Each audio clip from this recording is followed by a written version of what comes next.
जुर्म की दुनिया में अपराधी और कानून दोनों के बीच हमेशा लुका छिपी का खेल चलता है।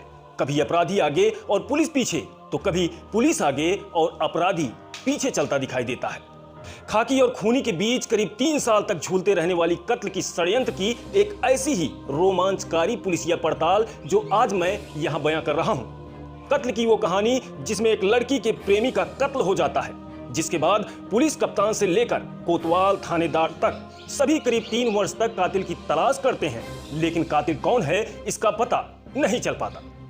जिसके बाद पुलिस इस कत्ल की वारदात को कानून की फाइलों में दफन करने का मन बना चुकी होती है। लेकिन कहते हैं कि कातिल चाहे कितना भी शातिर क्यों ना हो, एक न एक दिन कानून के हाथ उसके गिरेबान तक पहुंच ही जाते हैं। और आज की इस कहानी में भी कुछ ऐसा ही होता है। नमस्कार, आप देख रहे हैं न्यूज पीबीएच और मैं हूं पवन कुमार सिंह। दोस्तों, आज की जो सच्ची कहानी हम आपको बताने जा रहे हैं उसे सुनकर कोई भी हैरान और परेशान हो जाएगा, क्योंकि इस कत्ल की वारदात से ठीक 3 साल बाद पता चलता है कि असली कातिल कौन है।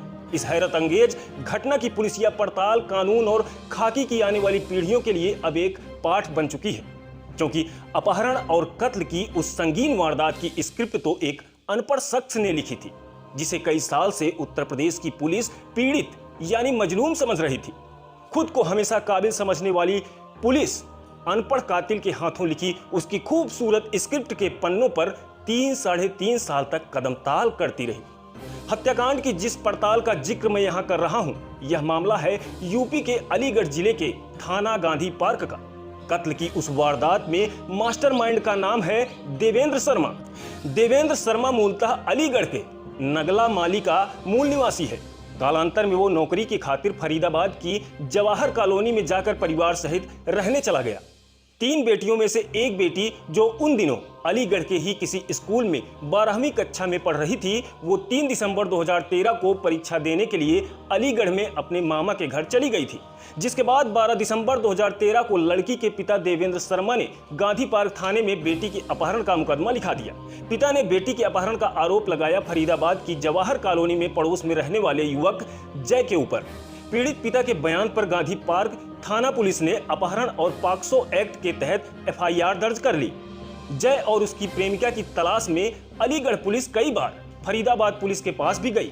फरीदाबाद में पता चला कि जिस जय के ऊपर अलीगढ़ में लड़की के अपहरण का मुकदमा दर्ज कराया गया है, उसी समय फरीदाबाद के थाना सारंग में जय की मां संध्या ने बेटे की गुमशुदगी की रिपोर्ट दर्ज करा रखी है। लिहाजा कुछ महीने धक्के खाने के बाद यूपी और हरियाणा दोनों राज्यों की पुलिस चुप्पी साध कर बैठ गई, यह सोचकर कि मामला प्रेम प्रसंग का है। पुलिस को लगा कि लड़का लड़की शादी करके कहीं रह रहे होंगे। अब तक करीब 2 साल बीत चुके थे। पुलिस को न लड़की मिली न ही लड़का।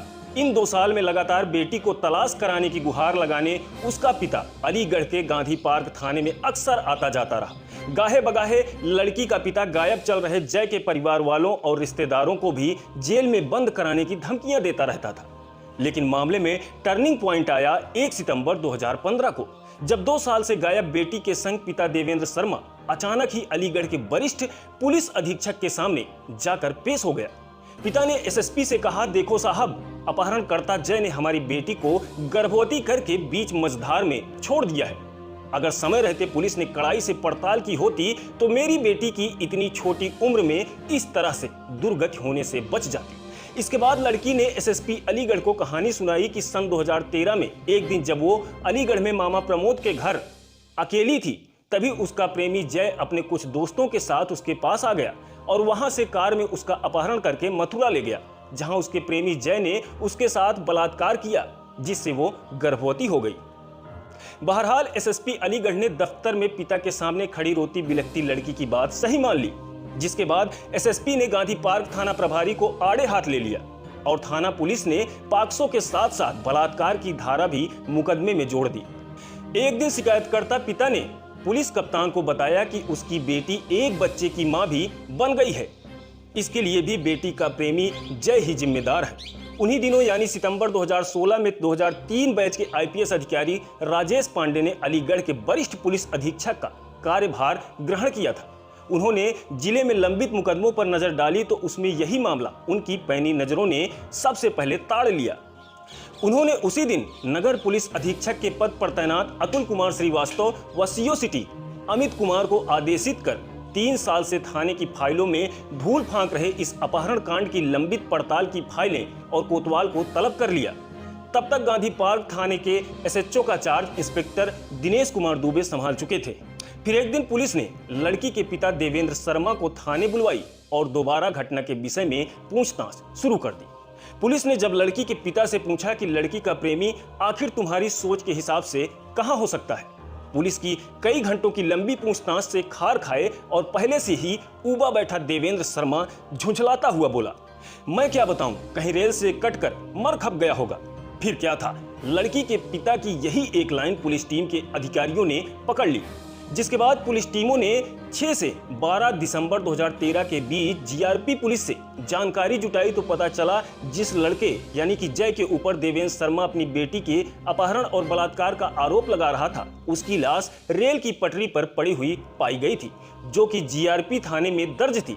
बस यहीं से पुलिस का शक लड़की के पिता पर और मजबूत हो गया और यही शक कुछ ही घंटों में हकीकत में बदल गया, क्योंकि जब पुलिस ने लड़की के पिता पर ऑपरेशन 3rd डिग्री शुरू किया तो पूरा सच आप से आप बाहर आ गया और सातिर कातिल ने जय की हत्या कर उसकी लाश रेलवे ट्रैक पर फेंक देने की बात कबूल कर ली। इस काम में कातिल देवेंद्र शर्मा का साथ दिया था लड़की के मामा प्रमोद ने। लड़की के गर्भ से जिस बच्चे का जन्म हुआ वो बच्चा मृतक जय का नहीं बल्कि लड़की के पति से ही था, क्योंकि पुलिस से चोरी छिपे लड़की के पिता देवेंद्र शर्मा ने लड़की की शादी कहीं और करवा चुका था। अंततः पढ़ी लिखी पुलिस को करीब 3 साल तक छकाने वाला अनपढ़ कातिल देवेंद्र शर्मा, उसकी पत्नी का भाई यानी कि लड़की का मामा प्रमोद और लड़की, तीनों को ही पुलिस ने गिरफ्तार करके जेल भेज दिया। दोस्तों, आज हमने जो आपको सच्ची घटना सुनाई है, इस पूरी घटना पर आपकी क्या राय है, नीचे कमेंट बॉक्स में कमेंट करके हमें जरूर बताएं। और इस तरह की तमाम घटनाओं से अपडेट रहने के लिए आप देखते रहें न्यूज PBH। नमस्कार।